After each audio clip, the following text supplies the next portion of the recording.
What's going on, boys? Thanks to our patrons and Fiverr customers. Subscribe to our Patreon free for behind the scenes stuff. Arm yourselves, life stuff. I don't have any particular plans for this video. What we'll do is try to put words to a feeling. I've linked the current draft of the ASPD information board in the description. It's on Patreon, but it's free to everybody. You don't even need an account. Speaking with these sociopaths is making me feel hopeless. And it's not a bad thing, and it's not their fault. Rather, I think it's because, at least in my mind, they are two things. One, looking glasses through which we can see a clearer picture of human nature and of the human condition, and two, living totems of what life is and what people are and what life and people do to people. To me, life feels like a dark, foggy forest. You aren't supposed to be here, and you can't see where you're going. You're powerless, and you're not getting out. What's striking to me about sociopaths is they have a clear idea of what they are. And their appraisals of themselves across the board are similar. They recognize themselves as monstrous, and despite all the different things they say about what they are, and we'll get into who they are, some of them are negative, some of them are positive, but the feeling is overall negative. They don't seem to like themselves very much, and also there seems to be this acute awareness they don't belong here. So they all have this clear idea of what they are. And responding to this, they try to formulate ideas of who they are. As in, they can't change the facts, but they can react to the facts in different ways, and maybe try to feel different things about themselves. Present themselves in certain ways to people, other people, and to themselves. But speaking with them is harrowing because all these different ways of framing who they are, nothing changes what they are. They can't change what they are. They're deeply concerned with power and control, but they can't control the most basic aspect of their existence, and they don't like it. And again, I'm sure some of the sociopaths in this investigation would disagree with that, but their energy is negative. And that's another interesting thing. The people, the who they are, they work on two things. It all feels like coping, and I don't mean that in a negative way, I mean trying to deal with this.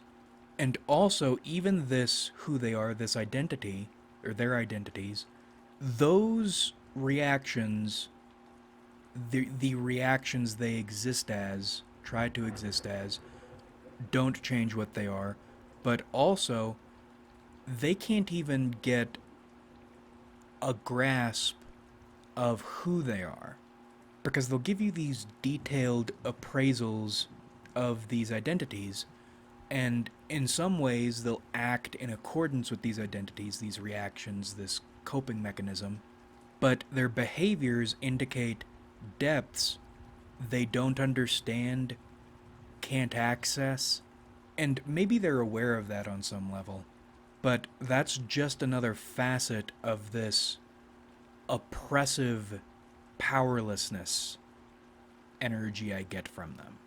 Ultimately, they're helpless.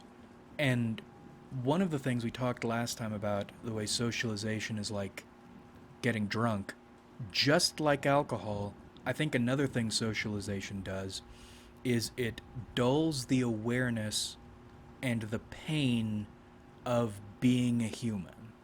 And sociopaths can't do that. Sociopaths are sober.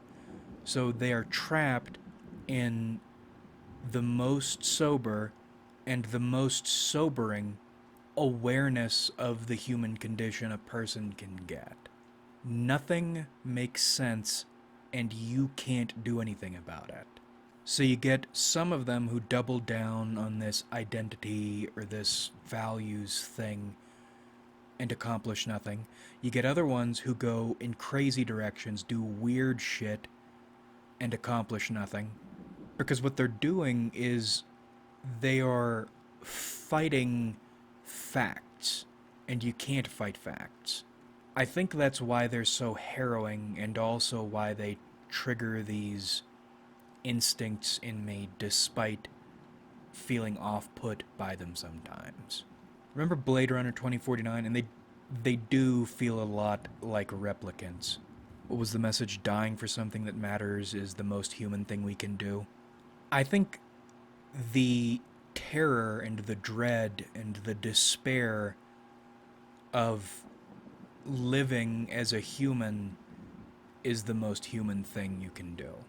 And it seems like most of them learned earlier, were taught early, how ugly and disempowering life is.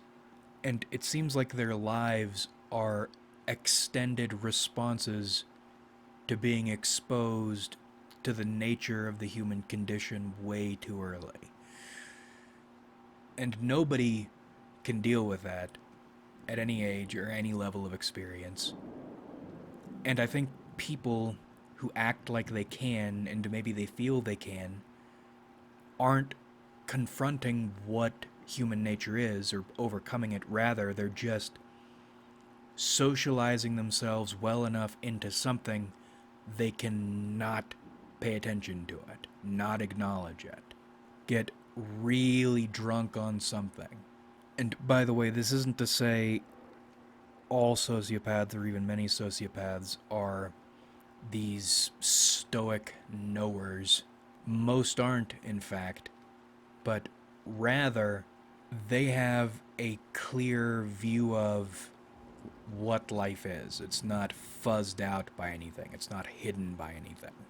Their reactions might be edgy or stupid, or maybe they do develop an identity they believe in, or trick themselves into believing in, but there doesn't seem to be any foundation of hope underneath that. A baseline person, socialized person, has hope socialized into them. They don't have that clear picture of what reality is. It's fuzzed out, if they have it at all. And their foundation is this hopeful thing. Sociopaths lack that. So even when their coping strategies resemble the lower level, stupider baseliner reactions or lifestyle ideas, the sociopath's energy will be off. There will still be some negativity in there, or they can't sell it because they can't hide from the fact that something is wrong and scary and disempowering, and they can't do anything about it. But the thing about everything I've said thus far is it all applies to baseline people. As in, what sociopaths are defined by, what they're wrestling with, is true of all people. The main difference is they saw it for what it was early, and despite their efforts, they will never be able to hide from it.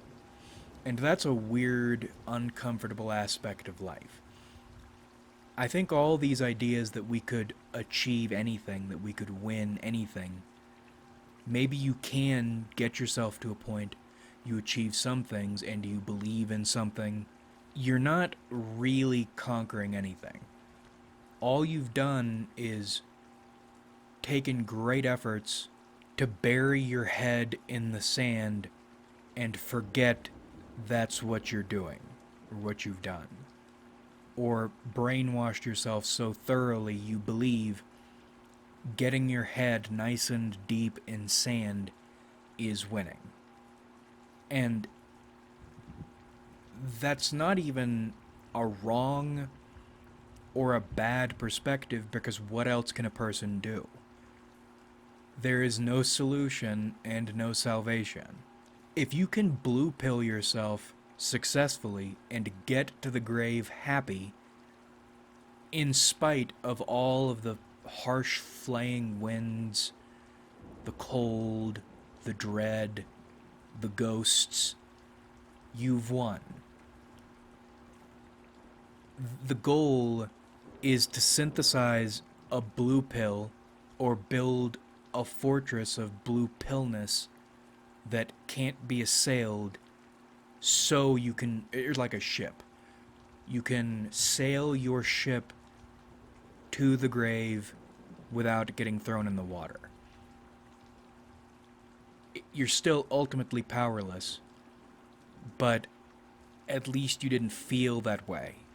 Sociopaths are upsetting, existentially upsetting, because they are chronically human. It's good to remember sociopathy is an adaptation. Sociopaths are made. Sociopathy is a high-intensity mutation. It's not a disorder, it's an effort. And despite how potent sociopathy can make a person, how effective sociopathy can make a person, it doesn't change anything. And I think speaking with them is making me feel this dread, because they're living reminders of it, of what our condition is. Makes me think of Evangelion, actually. I said at the very beginning of all this sociopath arc, that sociopaths have an almost angelic nature to them, or air about them. And I've been thinking a lot about that, because even now that we've had exposure to less moral or less than moral sociopaths, this idea of angelic morality has gone away. Maybe not entirely, but it's not the focus anymore. They still have an otherworldly air about them. What is that? It feels like sociopaths are sort of like Avas. Evolution recognized this is not just about survival anymore. It's also about existential shit. It's confusing because this feels like, or sociopaths feel like, a play by evolution against mortality, or against the void. Sociopaths are machines designed to deal with the existential issues of human nature. And they lose. They've lost. Sociopaths were humanity's big play, and they failed. I mean, why is this grinding dread, this hollowness, constant, not in all of them maybe, but it sounds like all of them, even the ones that say that it's not the case. Thoughts about suicide and non-existence. They're on the front lines of this war, and they lost. There were no half measures. They were full measures, and they lost. Sociopaths can exist in this state of awareness and constant exposure to the human condition, unfiltered, and that's better than most baseline humans can do, but they still can't do anything about it. The peak of their achievement is surviving this awareness in its totality. But they didn't really survive it, because they're gonna die too. Humanity produced something fire, let's say, can't burn. But that doesn't make fire any less hot. And they can burn. And they are burning. I talk to a sociopath and I see a skeleton. They almost don't feel real. they lost savagely. And if this happened to them, if they couldn't win, if they couldn't figure it out, what's going to happen to you? And what about their lives? Are they just doomed? There's an intense hopelessness, existential hopelessness. And actually, that's another curious thing about them. At least among the ones in this investigation, the ones I've watched and looked at on YouTube, their long term outlooks are not very bright. And I don't mean that in a, from my point of view, they'll never achieve this or that way. I mean, in the vibes of the things they say about themselves, there is almost no hope. And when you speak with baseliners, you talk about hope, they encourage hope, they love hope, and some sociopaths talk like they love hope too, but a baseliner will build an imaginary fortress around their mind that will protect them, mentally anyway. It's not going to do anything externally, but they'll at least be able to feel like they'll get what they want and will be happy, or could.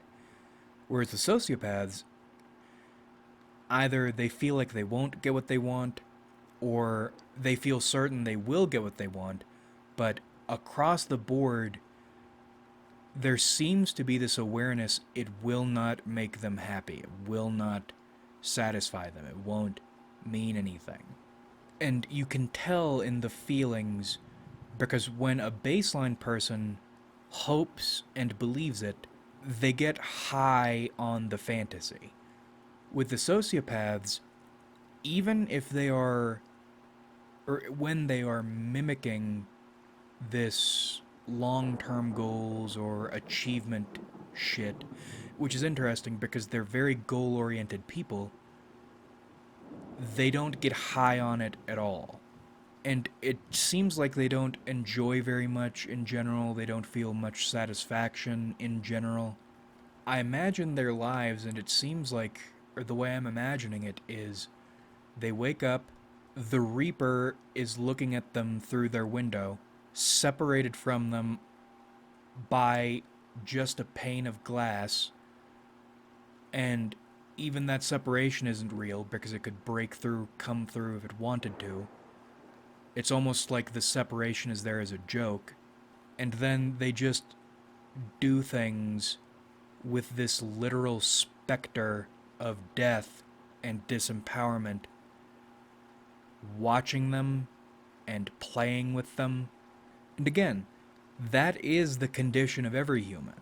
The difference is a baseline human starts with some degree of lack of awareness or ability to push that out, ability to forget, and then also to believe if they just do these things, that specter will go away.